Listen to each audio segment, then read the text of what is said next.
అమరావతిపై మాజీ సీఎం జగన్ చేసిన కామెంట్స్ రాజకీయ దుమారం రేపాయి. జగన్ మాటలపై మంత్రులు, కూటమి నేతలు మండిపడ్డారు. వైసీపీ కూడా రియాక్ట్ అయింది. తమ వైపు నుంచి క్లారిటీ ఇచ్చింది. అమరావతికి తామెప్పుడూ వ్యతిరేకం కాదంటూ సర్ది చెప్పుకునే ప్రయత్నాల్లో ఉన్నారు వైసీపీ నేతలు. అదే సమయంలో జగన్ మాటలను వక్రీకరిస్తున్నారంటూ ఎదురుదాడి చేస్తున్నారు.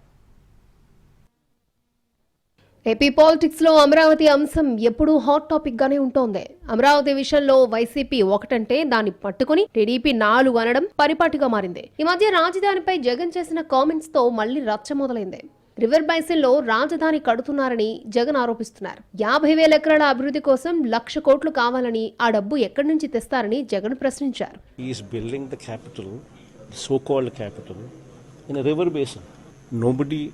is allowed to even build a building in a river basin. I do not know where the fuse and the plug is, but one should seriously consider this aspect is the most important aspect. See, Vijayawada is here, Guntur is here, Amaravati is here, 40 kilometers from Vijayawada, 40 kilometers from Guntur. Jagan మాటలపై మంత్రులు మండిపడ్డారు. River basin కు, river bed కు తేడా తెలుసుకోవాలంటూ జగన్ కి చురకలంటించారు. అమరావతిపై జగన్ విషం కక్కుతున్నారంటూ CM Chandrababu కూడా fire అయ్యారు. దీంతో వైసీపీ రివర్స్ అటాక్ మొదలుపెట్టింది. జగన్ మాట్లాడింది ఒకటైతే దాన్ని వక్రీకరిస్తూ వ్యతిరేక ముద్ర వేయాలని కూటమి నేతలు ప్రయత్నిస్తున్నారని ఆరోపిస్తోంది వైసీపీ. అమరావతి ఖర్చెంత, రాష్ట్ర ఆర్థిక పరిస్థితి ఏంటి, రెండో విడత భూసేకరణ అవసరమా, తొలి విడతలో భూములిచ్చిన రైతులకు నిజంగా న్యాయం జరిగిందా అనే అంశాలపై మాత్రమే జగన్ మాట్లాడారని వైసీపీ స్పష్టం చేసింది. రాజధానికి వ్యతిరేకం కాదని, అవినీతికి మాత్రం ఖచ్చితంగా వ్యతిరేకం అన్నదే జగన్ వైఖరి అని స్పష్టం చేస్తున్నారు వైసీపీ నాయకులు. అమరావతిని జగన్ ఎప్పుడు వ్యతిరేకించలేదని, జరుగుతున్న అన్యాయం, అవినీతిపై ప్రశ్నించడం తప్పేమీ కాదు అన్నారు. జగన్మోహన్ రెడ్డి గారు ఈ ప్రాంతానికి ఎలాంటి వ్యతిరేకం కాకపోగా అభిమానిస్తాడు. ఒక సహజమైన దీనిగానే దీంట్లో పార్ట్ అవుతున్నాడు అనడానికి వేరే సాక్ష్యం అక్కర్లా.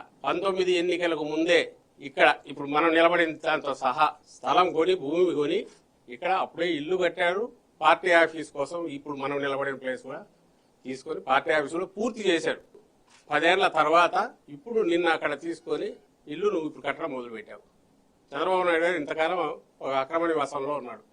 తొలిదశలో 50,000 ఎకరాల భూములు ఇచ్చిన రైతులకు ఇప్పటికీ న్యాయం జరగలేదని వైసీపీ గుర్తు చేస్తోంది. రిటర్న్ ఫ్లాట్లకు కనీస మౌలిక సదుపాయాలు లేకపోవడం, తమకు కేటాయించిన ఫ్లాట్లకు వెళ్లేందుకు రోడ్లు కూడా లేని పరిస్థితిని జగన్ ప్రశ్నించారు. టీడీపీ నేతలు దానికి మాత్రం సమాధానం చెప్పడం లేదు అంటున్నారు. 50,000 ఎకరాల్లో అభివృద్ధికి 1,00,000 కోట్ల రూపాయలు అవసరమని గతంలోనే చంద్రబాబు చెప్పారని, ఇప్పుడు మరొక 50,000 ఎకరాలు సేకరిస్తే ఖర్చు 2,00,000 కోట్లకు చేరుతుందని, ఇది రాష్ట్ర ఆర్థిక వ్యవస్థపై తీవ్రమైన భారం అవుతుందన్నదే జగన్ ఆందోళన అని వివరిస్తోంది వైసీపీ. సచివాలయ భవనాల్లో ఒక్కో చదరపు అడుగుకు 12,000 రూపాయల వ్యయం జరుగుతూ ఉండడంపై కూడా జగన్ ప్రశ్నలు సంధించారు. పార్లమెంట్, ఇతర రాష్ట్రాల అసెంబ్లీలతో పోల్చితే ఇంత ఖర్చు అవసరమా అనే సందేహాన్ని ప్రజల ముందుకు తీసుకొచ్చారని వైసీపీ చెబుతోంది. రాయలసీమ లిఫ్ట్ ఇరిగేషన్ వంటి కీలక సమస్యపై జగన్ ప్రశ్నిస్తే సమాధానాలు లేవని, అమరావతి అవినీతిపై మాట్లాడితే మాత్రం విమర్శలు చేస్తున్నారని వైసీపీ నేతలు మండిపడ్డారు. అమరావతి విషయంలో నిరంతరం వైసీపీపై బురద చల్లుతూ టీడీపీ పబ్బం గడుపుకోవడానికి చూస్తోందని, అది ఎక్కువ కాలం సాధ్యపడదు అంటున్నారు వైసీపీ నేతలు. ఇప్పటికే రైతులు ప్రశ్నించడం మొదలుపెట్టారని, త్వరలోనే అన్ని ప్రశ్నలు వాళ్ళ నుంచే వస్తాయని చెబుతోంది. ఓవరాల్ గా అమరావతి విషయంలో వైసీపీ వైఖరి స్పష్టమని, రాజధానిని వ్యతిరేకించడం కాదు, రాజధాని పేరుతో జరిగే స్కాములు, ప్రజాధనం దుర్వినియోగాన్ని ప్రశ్నించడమే తమ లక్ష్యమని తేల్చి చెప్పింది వైసీపీ.